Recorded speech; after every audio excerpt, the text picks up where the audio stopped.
દિયોદરના ગોદા ગામે એક જ દિવસમાં બે ઘટના ઘટી. વીજળી પડતા ઉભેલો લીમડો ફાટ્યો. વરસાદ વચ્ચે કાટકો પડતો કાચું મકાન ધરાશય થયું.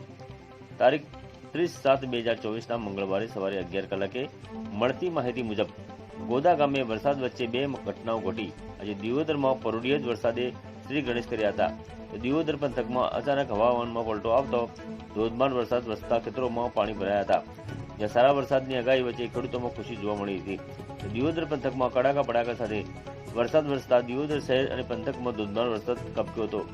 ભારે વરસાદ વચ્ચે દિયોદરના ગોદા ગામે ખેતરમાં રહેતા ભારાજી જગમાલજી ઠાકોરના ખેતરમાં ઉભેલા લીમડા પર આકાશી વીજળી ત્રાટકતા લીમડો ફાટી ગયો હતો. જો કે સદનસીબે ખેતરમાં રહેતા ભારાજી ઠાકોરના પરિવાર અને પશુધનને કોઈ જાનહાનિ ન થઈ હોવાનું જાણવા મળે છે.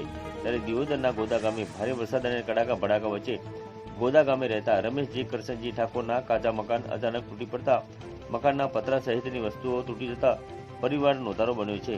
વરસાદમાં કાટકો પડતો મકાન તૂટી પડતા ઘરમાં રહેલો ઘર વખરીનો બાજરી ઘઉં વગેરેનો સામાન પલળી જતા ગરીબ પરિવારને આર્થિક નુકસાન વેઠવાનો વારો આવ્યો છે.